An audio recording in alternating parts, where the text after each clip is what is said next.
June 5-നാണ് Boeing Starliner ബഹിരാകാശ നിലയത്തിലേക്ക് സുനിതയും Butch വിൽമോറും യാത്ര തിരിച്ചത്. ജൂൺ പകുതിയോടെ, അതായത് 8 ദിവസത്തിനു ശേഷം തിരിച്ചെത്താനായിരുന്നു പദ്ധതി. എന്നാൽ ത്രസ്റ്ററുകളുടെ തകരാറുകൾ കാരണം മടക്കയാത്ര അനിശ്ചിതത്വത്തിലാകുകയായിരുന്നു. ജൂൺ 14-ന് മടങ്ങേണ്ട പേടകത്തിന്റെ യാത്ര പിന്നീട് പലതവണ മാറ്റിവെക്കുന്നതാണ് നമ്മൾ കണ്ടത്. സാങ്കേതിക തകരാറുകൾ പഠിക്കാൻ നാസയ്ക്ക് കൂടുതൽ സമയം വേണ്ടിവരികയും ചെയ്തു. വലിയ ചർച്ചയായതാണ് ഇവരുടെ ആരോഗ്യനില സംബന്ധിച്ചുൾപ്പെടെ ആശങ്കകൾ ഉയർന്നതാണ്. രാഷ്ട്രീയ വിവാദമൊക്കെ ഉയർന്നതിന് പിന്നാലെയാണ് സ്പേസ് എക്സ് ഇവർക്ക് സഹായവുമായി രംഗത്തെത്തുന്നത്. സുനിത വില്യംസിനെയും ബുച്ച് വിൽമോറിനെയും തിരികെ കൊണ്ടുവരാനുള്ള ദൗത്യത്തിൽ നാസയ്ക്കൊപ്പം അണിചേരുന്നത്. ലോകമൊന്നാകെ കാത്തിരുന്ന തിരിച്ചുവരവ്, അതിനിർണായകമായ തിരിച്ചുവരവായിരുന്നു. ഇന്നലെ 8:15 കൂടിയാണ് ഈ പേടകത്തിനകത്തേക്ക് 4 യാത്രികരും പ്രവേശിക്കുന്നത്. 10:30 അൺഡോക്കിംഗ് പ്രക്രിയ പൂർത്തിയാക്കി യാത്ര തിരിച്ചു ഭൂമിയിലേക്ക്. 17 മണിക്കൂറിന് ശേഷമാണ് സ്പ്ലാഷ് ലാൻഡിംഗ് ചെയ്തിരിക്കുന്നത് അമേരിക്കൻ ഉൾക്കടലിൽ എന്നതാണ് ഏറ്റവും പ്രധാനപ്പെട്ട കാര്യം. അവിടെ നിന്നും ആ പേടകം കരയ്ക്കെത്തിച്ചു നാവികസേന. ആ പേടകത്തിൽ നിന്നും ഓരോരുത്തരെയായി പുറത്തിറക്കുന്നത് നമ്മൾ കണ്ടു. 3-മതായാണ് സുനിത വില്യംസ് പുറത്തിറങ്ങിയത്. സുരക്ഷിതയായി തിരിച്ചെത്തി സന്തോഷത്തോടെ കൈവീശി കാണിച്ചു ചിരിക്കുന്ന സുനിത വില്യംസിനെയാണ് നമ്മൾ കണ്ടത്. പേടകത്തിലെ യാത്രികരെ അമേരിക്കൻ സൈന്യത്തിൻ്റെ കപ്പലിൽ നിന്ന് തന്നെ ആശുപത്രിയിലേക്ക് മാറ്റുന്നതും നമ്മൾ കണ്ടു. നാസയുടെ തന്നെ ആശുപത്രിയിൽ ഇപ്പോൾ വിദഗ്ധ പരിശോധനയ്ക്ക് വിധേയമാക്കിക്കൊണ്ടിരിക്കുകയാണ് എന്നതാണ്. 9 മാസമായി ബഹിരാകാശ നിലയത്തിൽ കഴിഞ്ഞ സുനിത വില്യംസിനും ബുച്ച് വിൽമോറിനും വലിയ ശാരീരിക പ്രശ്നങ്ങൾ ഉണ്ടാകും എന്നത് തന്നെയാണ് വിലയിരുത്തുന്നത്. അവരുടെ ശരീരഭാഗങ്ങളെല്ലാം തന്നെ പലതരത്തിൽ ബാധിക്കപ്പെട്ടിട്ടുണ്ടാവാം. പേശികൾക്ക് സങ്കോചം അനുഭവപ്പെടും, ശ്വാസകോശത്തെ ഉൾപ്പെടെ ബാധിക്കും, ഹൃദയത്തെ ബാധിക്കും. അങ്ങനെ നിരവധി ആരോഗ്യ പ്രശ്നങ്ങളാണ് ഇവർ നേരിടാൻ പോകുന്നത്. അതുകൊണ്ട് വിദഗ്ധ പരിചരണം നൽകുക എന്നതാണ് ആദ്യഘട്ടത്തിൽ ചെയ്യുന്നത്. പിന്നീട് ഓരോരോ ഭാഗങ്ങളും ശരീരഭാഗങ്ങളും പരിശോധിക്കുകയും ചെയ്യും. നമുക്കറിയാവുന്നതുപോലെ എല്ലുകൾ ഈ ബഹിരാകാശത്ത് മൈക്രോഗ്രാവിറ്റിയിൽ ഭാരം വഹിക്കേണ്ടത് കൊണ്ട് തന്നെ എല്ലുകളുടെ സാന്ദ്രത നഷ്ടപ്പെടും. പ്രത്യേകിച്ച് ഇടുപ്പ്, നട്ടെല്ല്, കാലുകൾ എന്നിവയൊക്കെ തന്നെ ഇത് ബാധിക്കും. നമ്മൾ ആ പേടകത്തിൽ നിന്ന് സുനിത വില്യംസിനെ ഉൾപ്പെടെ പുറത്തിറക്കുന്നത് എത്ര കരുതലോടെയാണ്, സൂക്ഷ്മതയോടെയാണ് പുറത്തിറക്കിയതെന്ന് നമ്മൾ കണ്ടതാണ്. അത് ഈ എല്ലുകളുടെ സാന്ദ്രത നഷ്ടപ്പെടാനും അത് ഒടിഞ്ഞു പോകാനും സാധ്യതയുണ്ട് എന്നതുകൊണ്ട് തന്നെയാണ്. എല്ലുകൾക്ക് വേദനയും ദുർബലതയും ഒക്കെ അനുഭവപ്പെടുകയും ചെയ്യും. അത് പൂർവ്വസ്ഥിതിയിലേക്ക് എത്താൻ ചിലപ്പോൾ ആഴ്ചകളോ മാസങ്ങളോ ഒക്കെ വേണ്ടി വരുമെന്നാണ് ഡോക്ടർമാർ പറയുന്നത്. മറ്റൊരു പ്രധാനപ്പെട്ട കാര്യം പേശികളാണ്. പേശികൾക്ക്, അതായത് പ്രത്യേകിച്ച് നട്ടെല്ല്, വയറ്, കാലുകൾ എന്നിവയ്ക്ക് ചുറ്റുമുള്ള പേശികളൊക്കെ ചുരുങ്ങുന്നതിനിടയാക്കും. നമ്മൾ നേരത്തെ ബഹിരാകാശത്ത് വെച്ചുകൊണ്ട് സുനിത വില്യംസ് ട്രെഡ്മില്ലിൽ ഓടുന്നതൊക്കെ നമ്മൾ കണ്ടിരുന്നു. അവിടെ വെച്ച് മാരത്തണും അവർ പൂർത്തിയാക്കിയിരുന്നു. 2 മണിക്കൂറോളം ദിവസവും വ്യായാമം ചെയ്യുന്നുണ്ടായിരുന്നു. എങ്കിൽ പോലും പേശികൾക്ക് ബലക്കുറവ് അനുഭവപ്പെടും. അത് ചുരുങ്ങിപ്പോകുന്നത് കൊണ്ടാണ്. നിൽക്കാനും നടക്കാനും ഒക്കെ ബുദ്ധിമുട്ടുണ്ടാകും, ക്ഷീണവും ദുർബലതയും ഒക്കെ ഉണ്ടാകും. ഈ പഴയ രീതിയിലേക്ക് പേശികൾ മാറുന്നതിന് ചിലപ്പോൾ ആഴ്ചകൾ വേണ്ടി വരുമെന്ന് തന്നെയാണ് വിദഗ്ധർ പറയുന്നത്. മറ്റൊന്ന് ഹൃദയമാണ്. നമുക്കറിയാവുന്ന പോലെ മൈക്രോഗ്രാവിറ്റിയിൽ, അതായത് ബഹിരാകാശത്ത് രക്തം പമ്പ് ചെയ്യാൻ കഠിനമായ രീതിയിൽ ഹൃദയം പ്രവർത്തിക്കേണ്ടതില്ല. അതുകൊണ്ട് തന്നെ കുറച്ച് പ്രവർത്തിക്കുന്നതുകൊണ്ട് ഹൃദയത്തിൻ്റെ പേശികളുടെ വലുപ്പവും കാര്യക്ഷമതയും ഒക്കെ കുറയും. അതുകൊണ്ട് തിരിച്ചെത്തുമ്പോൾ തലകറക്കവും മയക്കവും ഒക്കെ അനുഭവപ്പെടും. രക്തസമ്മർദ്ദം കുറയുന്നതിന് ഇടയാക്കുകയും ചെയ്യും. ഇതും ദിവസങ്ങൾക്കകം തന്നെ സാധാരണ നിലയിലാകും എന്നാണ് ഡോക്ടർമാർ പറയുന്നത്. ഈ ബഹിരാകാശത്ത് ശരീരത്തിലെ രക്തയോട്ടമൊക്കെ മാറി മറിയുന്നൊരു സാഹചര്യമാണ്.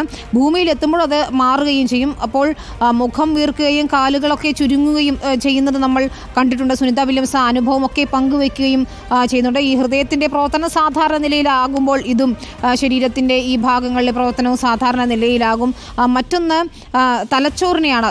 ഇത്രയും ദിവസം അവിടെ കഴിഞ്ഞതുകൊണ്ട് തന്നെ ഈ ദ്രാവക മാറ്റങ്ങൾ, ശരീരത്തിലെ ദ്രവമാറ്റങ്ങളൊക്കെ തന്നെ മസ്തിഷ്കത്തിലെ മർദ്ദം വർദ്ധിക്കുന്നതിനിടയാക്കും. അതുകൊണ്ട് തന്നെ തലവേദനയും ദിശാഭ്രമവും ഒക്കെയുള്ള അനുഭവങ്ങൾ ഉണ്ടായേക്കാം.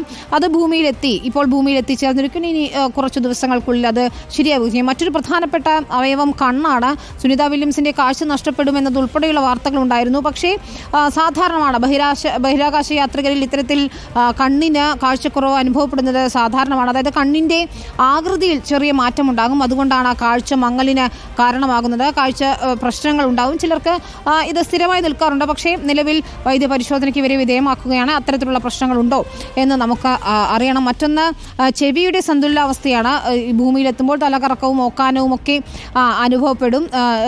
ഇപ്പോൾ പെട്ടെന്ന് തന്നെ പുറത്തു വന്ന ഉടൻ തന്നെയുള്ള ദൃശ്യങ്ങളിൽ ആരോഗ്യവാന്മാരാണ് അവർ. ഇത്തരത്തിലുള്ള ബുദ്ധിമുട്ടുകളൊന്നും അനുഭവപ്പെടുന്നതായി ശ്രദ്ധയിൽപ്പെട്ടിട്ടില്ല. പക്ഷേ ആശുപത്രിയിലേക്ക് മാറ്റിയിട്ടുണ്ട്. എന്താണ് തുടർന്ന് അവർക്ക് അവരുടെ ആരോഗ്യാവസ്ഥ എന്നത് സംബന്ധിച്ച് അപ്ഡേറ്റ് നാസയുടെ ഭാഗത്ത് ഒരു മെഡിക്കൽ ബുള്ളറ്റിനായി തന്നെ പുറത്തിറങ്ങുമെന്ന് നമ്മൾ പ്രതീക്ഷിക്കുകയാണ്. ഈ ദഹന വ്യവസ്ഥയും ഇത് കാര്യമായി ബാധിക്കും. ചെറിയ അസ്വസ്ഥതകൾ അവർക്ക് അനുഭവപ്പെടും. ശ്വാസകോശത്തിൻ്റെ സാധാരണ നിലയിൽ പ്രവർത്തിക്കുമെങ്കിൽ പോലും ഈ ഗുരുത്വാകർഷണത്തിനെതിരെ, അതായത് ഇത്രയും കാലം ബഹിരാകാശത്ത് ശ്വസിച്ചതാണ്, ഒരു കൃത്രിമമായ അന്തരീക്ഷത്തിലാണ് ഉണ്ടായിരുന്നത്. അതുകൊണ്ട് തന്നെ നമ്മുടെ സാധാരണ അന്തരീക്ഷത്തിലെത്തി ശുദ്ധവായു ശ്വസിക്കുമ്പോൾ ഉണ്ടാകുന്ന ബുദ്ധിമുട്ടുകൾ ഉണ്ടാകും. നമ്മൾ കണ്ടതാണ്, 9 മാസത്തിന് ശേഷമാണ് ഭൂമിയിലെത്തി ശുദ്ധവായു ഇവർ ശ്വസിക്കുന്നത്. അത് സാധാരണ നിലയെത്തുന്നതിന് ചിലപ്പോൾ മണിക്കൂറുകൾ മാത്രം മതിയാകുമെന്നാണ് വിദഗ്ധർ പറയുന്നത്. ഏറ്റവും പ്രധാനപ്പെട്ട പ്രശ്നം ബാധിക്കുന്നത് ത്വക്കുകളെയാണ്. ഈ ഭാരമില്ലായ്മ പ്രധാനമായും കാലിൻ്റെ ചർമ്മത്തെ മൃദുവാക്കും. അത് ബേബി ഫീറ്റ് എന്നാണ് പറയുന്നത്. കുഞ്ഞുങ്ങളുടെ കാലിന് ഇത് സമാനമായ അവസ്ഥയായി മാറും. അതുകൊണ്ട് തന്നെ ഭൂമിയിൽ നിലത്ത് ചവിട്ടുമ്പോൾ വേദന അനുഭവപ്പെടും. നമ്മൾ കണ്ടതാണ്, അവർക്ക് ഇരുന്ന് അവരെ വീൽ ചെയറിലേക്ക് മാറ്റിയാണ് കൊണ്ടുപോകുന്നത്. കാലുകൾ നിലത്തുറപ്പിച്ച് നടക്കാറായിട്ടില്ല, അതിന് ദിവസങ്ങൾ എടുത്തേക്കും എന്ന് തന്നെയാണ്. അതായത് ഈ ത്വക്കിൻ്റെ ഭാഗങ്ങൾ സാധാരണ കട്ടിയുള്ള അവസ്ഥയിലേക്ക് എത്തുമ്പോൾ സാധാരണ നിലയിലേക്ക് നടക്കാൻ കഴിയുന്ന നിലയിലേക്ക് എത്തുമെന്നാണ് മനസ്സിലാക്കുന്നത്. ഈ ബഹിരാകാശ വെച്ച് രക്തത്തിൽ കാൽസ്യത്തിൻ്റെ അളവ് കൂടും. അതുകൊണ്ട് തന്നെ വൃക്കയിൽ കിഡ്നി സ്റ്റോണിനുള്ള സാധ്യതയുണ്ട് എന്ന് പറയുന്നു. അതുകൊണ്ട് തന്നെ കൃത്യമായ മെഡിക്കൽ പരിശോധനയും നിരീക്ഷണവും ഒക്കെ തന്നെ ആവശ്യമാണ്. ഒപ്പം ഇവർക്ക് മാനസിക പിന്തുണയും നൽകേണ്ടതുണ്ട്. കാരണം 9 മാസമായി ഒറ്റപ്പെട്ട് അവിടെ കഴിയുകയായിരുന്നു. അതുകൊണ്ട് തിരിച്ച് ആളുകൾക്കിടയിലേക്ക് എത്തുമ്പോൾ ഏത് രീതിയിലായിരിക്കും അവരെ അത് ബാധിക്കുക എന്നതുൾപ്പെടെയുള്ള കാര്യങ്ങൾ അറിയണം. സ്വാഭാവികമായി ബഹിരാകാശ യാത്ര കഴിഞ്ഞെത്തുന്ന എല്ലാവർക്കും ഇത്തരത്തിലുള്ള ചികിത്സയും പരിചരണവും ഒക്കെ ഉറപ്പുവരുത്തുന്നതാണ്. അതുതന്നെയാണ് ഇവിടെയും സംഭവിക്കുന്നത്. നമുക്കറിയാവുന്ന പോലെ നാസയായാലും ശാസ്ത്രജ്ഞരായാലും ശാസ്ത്രലോകവും ഒക്കെ ഇതൊരു സാധാരണ നിലയിലുള്ള പ്രക്രിയ. അതായത് ഏതൊരു ബഹിരാകാശ യാത്രികനും തിരിച്ചറിയുന്നത് തരത്തിലുള്ള റിസ്ക് മാത്രമേ ഉള്ളൂ എന്നാണ് പറഞ്ഞുകൊണ്ടിരിക്കുന്നത്. സ്വാഭാവികമായും അതുതന്നെയായിരുന്നു ശരിയും. പക്ഷേ ഇതിൽ നിർണായകമാകുന്നത് സുനിത വില്യംസും ബുച്ച് വിൽമോറും 9 മാസം അവിടെ കുടുങ്ങിക്കിടന്നു. അതിനുശേഷമുള്ള അവരുടെ തിരിച്ചുവരവ് എന്ന നിലയിൽ തന്നെയാണ്. മാത്രമല്ല ഇത്രയധികം പരീക്ഷണങ്ങളും നിരീക്ഷണങ്ങളും ഒക്കെ നടത്തി അവർ തിരിച്ചെത്തുമ്പോൾ അത് ഒരു ചരിത്ര നിമിഷം കൂടിയായി മാറുകയായിരുന്നു. ലോകം കണ്ണിമ ചിമ്മാതെ സുനിത വില്യംസിനും ബുച്ച് വിൽമോറിനും മറ്റ് 2 യാത്രികർക്കും വേണ്ടി പ്രാർത്ഥിച്ചുകൊണ്ടിരിക്കുകയായിരുന്നു. നമ്മൾ ഏറ്റവും ഒടുവിൽ കണ്ട ദൃശ്യങ്ങൾ എന്ന് പറയുന്നത് സ്പ്ലാഷ് ഡൗണിൻ്റെ ദൃശ്യങ്ങളാണ്. ഏറ്റവും മനോഹരമായി നീലാകാശത്ത് നിന്ന് പാരച്യൂട്ടിൽ പറന്നിറങ്ങുന്ന ഡ്രാഗൺ പേടകം, അതിലേക്ക് പതിക്കുന്ന സൂര്യരശ്മി, ഇത്ര മനോഹരമായൊരു പ്രഭാതം അടുത്തൊന്നും നമ്മൾ കണ്ടിട്ടുമില്ല. ഈ ഡ്രാഗൺ പേടകം കടലിലേക്ക്, ആ നീലക്കടലിലേക്ക് പതിച്ച ഉടൻ തന്നെ ചുറ്റും ഈ അമേരിക്കൻ നാവികസേനയുടെ ബോട്ടുകൾ അടുത്തെത്തുന്നതിന് മുൻപ് തന്നെ നമ്മൾ കണ്ടു ഡോൾഫിനുകൾ ഈ പേടകത്തിന് ചുറ്റും, ഇത് ദൃശ്യങ്ങളിൽ കാണുന്നത് പോലെ പേടകത്തിന് ചുറ്റും നീങ്ങുന്നത് നമ്മൾ കണ്ടു. അത്തരത്തിൽ പ്രകൃതിയും ഈ വരവിനെ ഈ വരവേൽപ്പൊരുക്കിയതുപോലെയാണ് നമുക്ക് തോന്നിയത്, കാവ്യാത്മകമായി പറഞ്ഞതായാലും. പേടകം സുരക്ഷിതമായി തന്നെ കടലിൽ നിന്ന് കപ്പലിലേക്ക് എത്തിക്കുകയും ഓരോരുത്തരെയായി സുരക്ഷാ പരിശോധനയ്ക്ക് ശേഷം ഓരോരുത്തരെയായും പുറത്തിറക്കുകയും നമ്മൾ കണ്ടു. 3ാമതായാണ് സുനിത വില്യംസ് പുറത്തിറക്കിയത്. അങ്ങനെ ഭൂമിയെ തൊട്ടിരിക്കുകയാണ് സുനിത വില്യംസും ബുച്ച് വിൽമോറും. ഇവരുടെ